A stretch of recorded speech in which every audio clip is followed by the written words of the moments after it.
Las sugerencias saludables de Cuenca son presentadas por el señor Jorge Lescano, quien es corresponsal de la Asociación UNESCO para el Desarrollo Cultural. Cuenca no es médico, pero todas sus sugerencias están basadas en la investigación y el estudio de papers e informes científicos de médicos e investigadores. La primera sugerencia es: vayan a los médicos de manera preventiva para mantener la salud y no caer en la enfermedad. Si les gusta el material, compártanlo. Suscríbanse al canal, denle like y activen las notificaciones haciendo clic en la campanita. Quiero recordarles cuáles eran las marcas distintivas del envejecimiento, porque el tema que estamos tratando es el envejecimiento. Las marcas son las siguientes: inestabilidad del genoma provocado por el daño del ADN. Sobre el ADN ya los ilustré in extenso en otras audiciones. Acortamiento de los telómeros, que ya esto se corrigió, que es disminución de la velocidad con que se acortan los telómeros. Eso es una marca distintiva. Porque la vejestud encierra enfermedades, nos vamos enfermando, por eso se producen, a partir de estas enfermedades vamos envejeciendo, entonces hay que atacar las enfermedades. Y las enfermedades las producen estas marcas distintivas que yo estoy mencionando: alteraciones en el epigenoma, que es el gran controlador de los genes, diciendo cuáles tienen que actuar y cuáles no, es el director de la orquesta de nuestro ADN. Pérdida de proteostasis, que propende al buen mantenimiento de las proteínas. Falla en la detección de nutrientes, porque se van produciendo, conforme avanza el tiempo, cambios metabólicos que hace que las personas, los adultos mayores, por más que le des nutrientes, no los asimilan con la misma intensidad que cuando tenían 20 años. Tal cual. Disfunción mitocondrial, recordando que la mitocondria es la usina de la célula. De ahí parte la energía en todo el organismo. Cada célula puede tener entre 100 a 1000 mitocondrias. Es algo muy chiquitito, que les prometí decirle cuánto mide. Todavía no. Todavía no. Muy chiquitito. Suspenso. Entonces, conforme pasa el tiempo, empezamos a tener disfunción mitocondrial. Cuando nuestra energía merma, nos enfermamos y vamos envejeciendo. Hay que mantener las mitocondrias saludables y vigorosas. Algunos autores dicen que la mitocondria es el cerebro de la célula y no la usina, como dije hace un rato. Porque en la mitocondria toma la glucosa, toma otros nutrientes y con el oxígeno hace la combustión como un motor de combustión interna y sale de ahí adenosín trifosfato, que es el elixir energético que nos da vida y nos permite seguir con esta aventura. Entonces hay que apuntar ahí, hay estrategias anti-age que los investigadores están llevando a cabo para dar vitalidad a las mitocondrias. Después está la acumulación de las células senescentes. Las células senescentes son las células también llamadas, para que se entienda rápidamente, células zombie. Es decir, no se mueren, no se produce la apoptosis, que es la muerte celular por suicidio de las células. Cuando se las ven mal, se suicidan algunas células. Pero hay otras que insisten, pero quedan en estado senescente, que es como una vida zombie.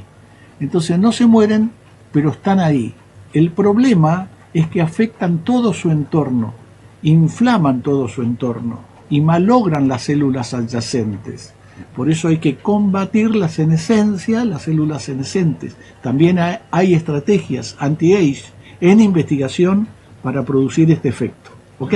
Son células que molestan. Molestan, pero enferman además, porque son proinflamatorias y nosotros le tenemos que escapar a la inflamación con nuestro organismo, que no es la inflamación necesaria que se produce cuando nos golpeamos una parte del cuerpo y el cuerpo reacciona y se hincha esa parte como mecanismo de defensa. Hay otra inflamación que es subclínica, de bajo grado, que es silente, de la cual no nos percatamos, y esa es enfermiza. Eso produce las enfermedades, ¿eh? No es la inflamación cuando te golpeas el codo, se te hincha y si te hace un moretón, eso no. Bueno, además, agotamiento de las células madres. También, conforme pasa el tiempo, vamos ganando años, aunque sean en salud, las células madres que se gestan y provienen de la médula espinal, del tuétano que tenemos ahí en la médula espinal, tenemos células madres. Las células madres con el tiempo van bajando en cantidad. ¿Y por qué es importante? Porque de las células madres se producen los eritrocitos y se producen todas las otras células del cuerpo, porque las células madres son pluripotenciales. De la célula madre surge una célula del riñón, una del corazón, una del hígado, etcétera, etcétera, etcétera. Todo parte. Si tenés pocas células madres, estás envejeciendo. Importante. También hay estrategias anti-age que están siendo recientemente investigadas, y no tan recientemente, que apuntan a mantenernos con las células madres. Claro, porque cada órgano se va regenerando. Cada órgano se va regenerando en distinto tiempo. Todo nuestro cuerpo, aunque nuestro documento marque una edad cronológica, tenemos un collage de edades mirando cada órgano por separado, porque todos los órganos se regeneran en distinto tiempo. Los ojos se regeneran rápidamente, las células de la boca, todo eso va rápido. El corazón tarda mucho. No quiero aludir a los tiempos para no confundir. Cada órgano tiene un tiempo de reseteo y renacimiento, cada órgano, ¿no? Así que tenemos un collage de edades que habría que hacer el promedio de la que tenemos, que hoy en día se miden todas esas edades, se comparan, se hacen estudios estadísticos y se saca una edad biológica promedio, que es la que contempla el famoso reloj de Rorschach, que ya hablamos de este señor, sí, que es un matemático devenido a biólogo, que inventó eso, y el primer reloj que diseñó mide 43 parámetros biológicos. Hoy en día se miden más todavía, y hasta es accesible pagarlo. En USA, acá no sé. Te digo dos cositas más si me dejas. Sí. Y también hay que investigar la alteración de la comunicación intercelular, porque las células se comunican entre ellas, porque hay una teoría del envejecimiento que desarrolló un médico investigador australiano radicado en Estados Unidos, que trabaja en distintos laboratorios que lo financian a él. Este señor dijo que hay que apuntarle a las moléculas antiinflamatorias para preservar el tema del envejecimiento, ¿no es cierto? Y él lo relacionó de una manera muy didáctica, haciendo alusión a Shannon. Los ingenieros, particularmente los informáticos, saben acerca de la teoría de la información de Shannon. Y él dice que la vejez, David Sinclair dice, basándose en Shannon, hace una analogía y dice: la vejez es una pérdida de información epigenética que empieza a confundirse y a perder información acerca de qué genes tiene que activar y qué genes tiene que pasivar. Pierde esa información, se desequilibra el organismo y empezamos a envejecer. Es otro de los temas. Bueno, creo que hice un raconto Un buen bastante raconto. extenso. Ahora, si vos querés particularizar en algo de esto, No, particularizar, a tus bueno, órdenes. siempre tenemos lo que llamamos, o podemos llamar la espada de Damocles con respecto al azúcar. Y es un tema remanido, pero Que alguna vez lo mencionaban. siempre vigente. Con el tema del azúcar, bueno, implica mucho en el envejecimiento, Sí, el azúcar. sí, ¿sabes por qué? Porque el azúcar no es una sustancia necesaria. Es necesario porque el propio hígado, en un proceso que se llama gluconeogénesis, si no ingerimos azúcar, el hígado produce la glucosa que el organismo necesita. Sí. No podemos decir que no necesita, el cerebro necesita, el corazón, todo necesita glucosa. El problema está en la ingesta, en el azúcar exógena. Si el hígado observa, o nuestro organismo observa que no ingerimos azúcar, la produce el hígado. Pero esa es una producción, es endógena, es natural, es necesaria. Eso está bien. Lo que está mal es la ingesta de azúcar y sobre todo de manera desmedida. ¿Por qué? ¿Por qué envejece el azúcar? ¿Sabe por qué? Porque como pasa al torrente sanguíneo, esa glucosa en exceso hace daño. Entonces, como el organismo es sabio y trata de protegerse, estimula que las células betas del páncreas secreten insulina. Esa insulina capta la glucosa excedente y la lleva a todo el cuerpo. La lleva a las células de los músculos, también la lleva al hígado. Pero se ha podido detectar, y se sabe hoy en día, que más glucosa es más insulina. Y más insulina es más envejecimiento.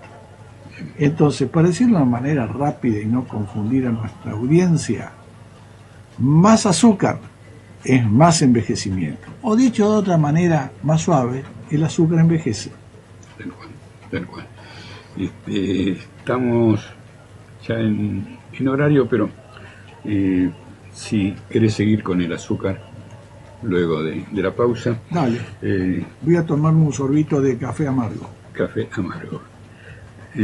Yo anoté ciertos datos que dice que el azúcar en el cerebro es Alzheimer, en los ojos es glaucoma, en los dientes es caries, en la piel envejecimiento, el sueño insomnio, la sangre diabetes, y luego las combinaciones, ¿no? El azúcar con el alcohol, que dice que en el intestino mata a las bacterias buenas. Bueno. Buenísimo lo que acaba de decir, un resumen espectacular. Huelga que yo agregue algo, está perfecto, es tal cual lo que acabas de decir. ¿Te puedo pedir un favor, Jorge?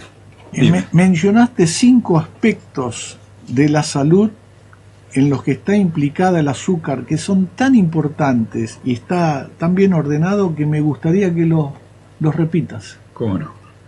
Bueno, en el cerebro el azúcar es Alzheimer, en los ojos glaucoma, en los dientes caries, en la piel envejecimiento de la piel, por supuesto, en el sueño es insomnio, en la sangre diabetes. Y buenísimo. Como acotación, el azúcar más el alcohol, o sea, algo espiritualmente dulce, que dice que mata bacterias buenas en el intestino. Sí, todo eso es verdad y me ayuda eso como base para completar la explicación, porque habíamos hablado de que más insulina envejece. Ahora, Claro. ¿por qué envejece más insulina? No lo dije todavía. Bien. Pero envejece porque mucha insulina en el cuerpo durante varios años da lugar a la inflamación subclínica. Y si vivimos con el cuerpo inflamado, eso deriva en enfermedades. Bien. Así que háganse prescribir el análisis de insulina sérica, además de la glucosa, porque la insulina, ya lo dije en otra oportunidad, es el predictor temprano de la diabetes. Por eso hablan de la resistencia a la insulina. Hablar de resistencia a la insulina es lo mismo que hablar de diabetes, porque por ahí empezás. Entonces es algo que los médicos, y no sé por qué, no prescriben. Prescriben solamente glucosa basal, la glucosa en ayunas, y miran eso. En el mejor de los casos, algunos prescriben HbA1c, que es la hemoglobina glicosilada, que es el promedio de la glucosa en los últimos 3 meses, 3 a 4 meses, ¿no es cierto? Porque es el tiempo que tardan los eritrocitos en regenerarse. Pero no prescriben la insulina, hay que analizar la insulina, porque ese es el predictor temprano. Perfecto, perfecto. Ahora, ese azúcar, y según donde esté actuando, ese exceso de azúcar, dice que produce dolores de cabeza, reflujo, los triglicéridos altos. Ahí hacemos un alto. Bueno, triglicéridos altos. Bueno, vamos a explicarlo. La sacarosa, que no es otra cosa que el nombre químico del azúcar que usamos todos los días, yo no, pero se usa, ahora no la uso. Yo tampoco.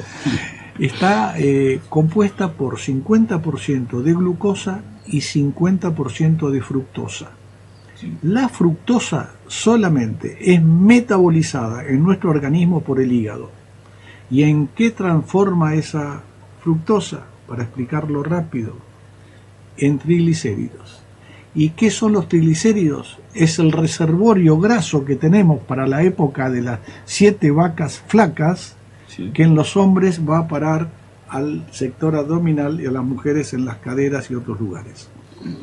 El problema reside en que cuando tienes la insulina alta, se convierte en una barrera infranqueable para que el organismo pueda disponer de ese reservorio graso como energía para desarrollar su actividad de vida.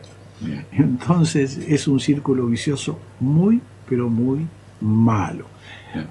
¿Me ayudás para explicar lo siguiente? En los análisis, denle importancia al valor de los triglicéridos y no al valor del colesterol, porque no hay causalidad entre colesterol alto e infarto. Ya sé que ahora se me vienen todos encima diciendo que digo una pavada. Lo que pasa es que no hay elementos objetivables que demuestren eso, porque hay personas con colesterol alto que están muy bien del corazón y hay personas con colesterol bajo que se han infartado. Entonces no hay que mirar el colesterol, en todo caso después explico cuál hay que mirar para hacer sintonía fina, sino que presten atención a los triglicéridos, por favor.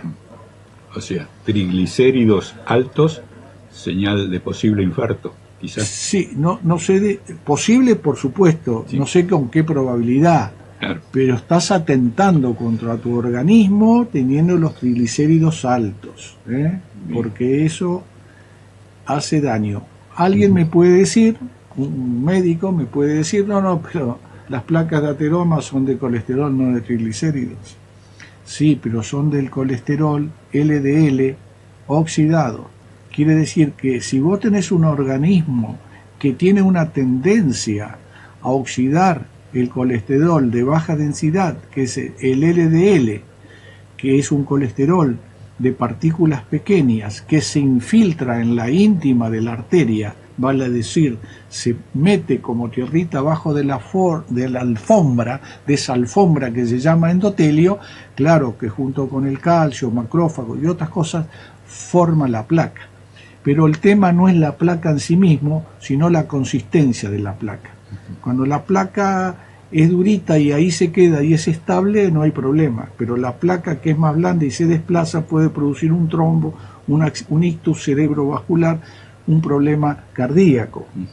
Entonces, ese colesterol sí, pero no hay que echarle la culpa a los bomberos del incendio. ¿Por qué ese colesterol LDL se oxida. Se oxida porque las arterias están inflamadas y entonces acuden en ayuda de esa arteria que está inflamada y probablemente tenga alguna injuria en su afán de reparar el organismo, oxida ese colesterol LDL que se mete ahí y ese es el que funciona mal. Pero la causa está puesta en otro lado, está en la inflamación. Los triglicéridos inflaman y atentan contra la salud de la arteria. Vos fijate qué cosa curiosa, ya que me lo dejaste picando, me estoy yendo por otro ramo, pero después retomamos lo del Digestut. Lo curioso es que cuando vos te hacen un análisis de sangre, ¿de dónde te sacan sangre? ¿O vos la llevas? La llevas puesta. Pero ¿de dónde te la sacan? ¿Sabes? De la vena. De la vena. Resulta ser que en la vena no hay placas de ateroma. Las placas se forman en la arteria. Fíjate qué contrasentido, qué curiosidad que es esto, ¿no es cierto? En las venas no hay placas. Y te miden el colesterol que tenés en el torrente sanguíneo ahí. Y otro colesterol sale por un algoritmo, por un cálculo, pero no lo medís expresamente, porque para medirlo expresamente tenés que medir la ApoA y la ApoB. Léase apolipoproteína A, que es congénita, o la apolipoproteína B, que es más epigenética, que depende de tu estilo de vida. No, mide el colesterol, pero el colesterol sale por una fórmula, el colesterol remanente sale por una fórmula, no es medido. Pero las ApoA y ApoB, que son los submarinos, que es la lipoproteína que vehiculiza el colesterol, porque como el colesterol es una grasa y no es visible en la sangre, en el resto del plasma, es transportada por estos submarinos, y lo que se miden son los submarinos, que transportan adentro el colesterol y los triglicéridos. Sí, yo creo, me imagino lo difícil que sería sacar sangre de una arteria y no de una vena, ¿no? Sí, no sé. Por aquel tema de que, bueno, ¿cómo se diferencia la vena y la arteria? Se dice que la vena es el flujo continuo y la de la arteria es justamente por el bombeo. Lo que pasa es que el corazón, cuando lleva a cabo el proceso de bombeo, es sístoles, comprime y manda a presión la sangre a través de las arterias en el viaje de ida. Claro. En el viaje de vuelta, que se llama el retorno venoso, claro, vuelve por la vena, diástole, ¿no es cierto? Claro. Cuando se relaja el corazón. Entonces, en este movimiento, en este proceso de sístoles y diástoles, explicaste bien vos que en la vena puede haber, lo dije en una audición pasada, puede haber un flujo más laminar.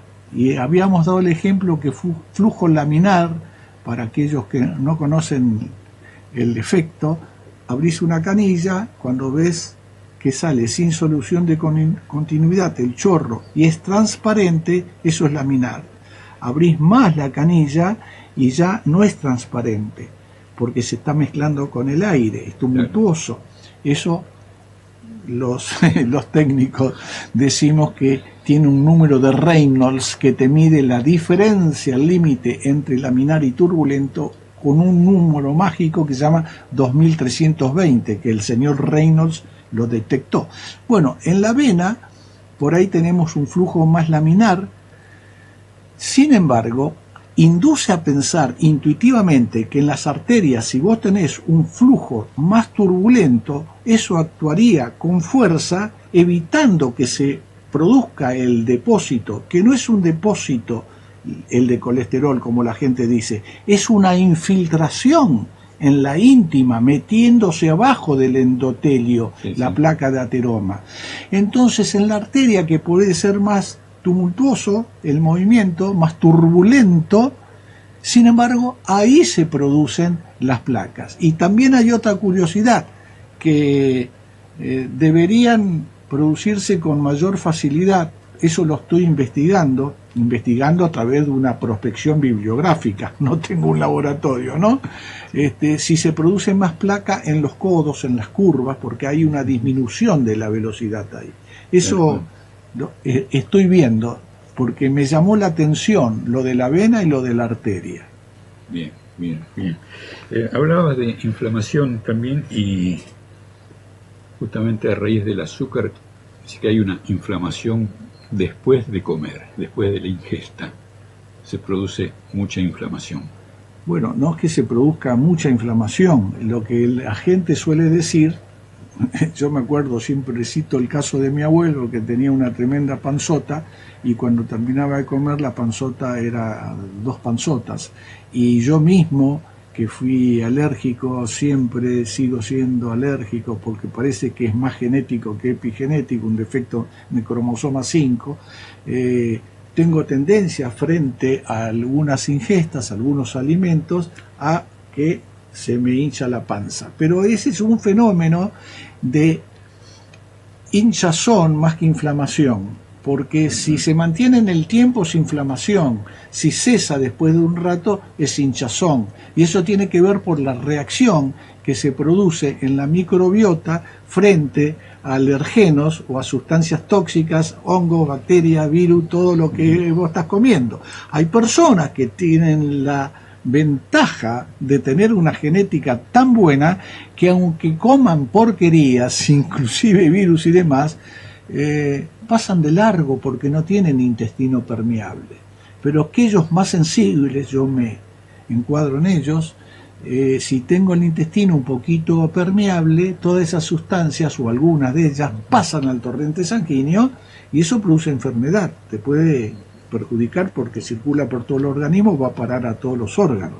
Pero aquellos que tienen un buen intestino no permeable, pasa de largo y termina ¿dónde? En la taza del inodoro. Y vos no tenés ningún síntoma. ¿Viste que hay personas que comen de todo, no les pasa nada? Sí, sí. Y otros son más delicaditos. Por supuesto. Bueno, tiene que ver con eso, porque también se descubrió últimamente la importancia del intestino. El intestino se dice que es el segundo cerebro. Ahí está el 80% de la serotonina. Vos andás mal del estómago, con mala digestión, estás de mal talante, te pone mal, hasta te induce a la depresión, vas a estar angustiado. Buen estómago, corazón contento, cerebro contento. Bueno, no sé si eso implica la falta de concentración que produce el azúcar también. Sí. Bueno, el azúcar, como vos acabás de decir, es precursora, se sospecha que es precursora del Alzheimer, del Parkinson, de todas las enfermedades neurovegetativas. Claro, no es en un momento, no es que vos tomes un cafecito con azúcar, no tiene, y te sientas mal inmediatamente, pero eso va horadando el organismo de a poco si es que vos tenés la consuetudinaria costumbre y llega un momento que te enfermaste. Claro, y quizá eso sea de los signos más evidentes del azúcar, ¿no? Decíamos, la falta de concentración, temas de ansiedad sin motivo, es decir, también todo va horadando, ¿no? Sí.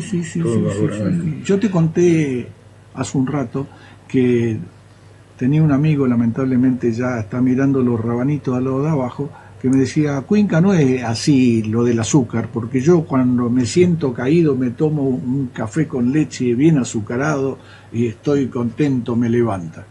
Y yo le decía, sí, Miguelito, te levanta, pero a las 2 horas querés otro. Es superficial. Y muy probablemente, yo no lo supe a esto porque no vi sus análisis, muy probablemente o era prediabético o diabético, porque se estaba estimulando permanentemente todo el día para tener energía. Y eso te da un indicio de que tu organismo no está metabolizando bien. Vos decís el levantar, como decía tu amigo, el ánimo con azúcar. Se me ocurre, ¿no es preferible un granito de sal, quizá?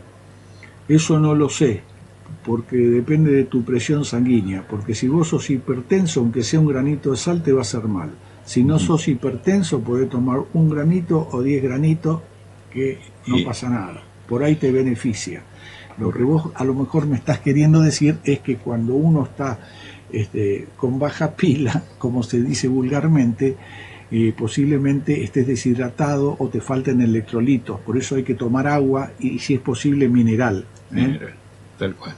Porque perdés sales por vía de la transpiración, sobre todo en esta época. Hay que estar hidratado, pero hidratado no es tomar mate solamente, sino que Sí. es también agua mineral, porque tiene los electrolitos, que son las sales, que necesita el organismo para las reacciones bioquímicas que se producen en él. La dejamos para la próxima, pero por ahí podemos tocar el tema de la sal marina, Ah, con, sí, sí, con todos los minerales la y demás que famosa trae. sal marina o la sal del Himalaya también. Tal cual. Bueno, te invito a tu aforismo de despedida Bueno, del día. la vejestud tiene que ver con tratar de prolongar la juventud, más juventud y menos vejez. Eso yo lo llamo vejestud, es llegar sano. Sí. No es prolongar la vida per se, sino que prolongarla en estado de salud. Por eso se me ocurre decir que la vida, en todos los casos, te cuides o no, la vida pasa frente a nuestros ojos como una película en la que nos vamos sin ver el final.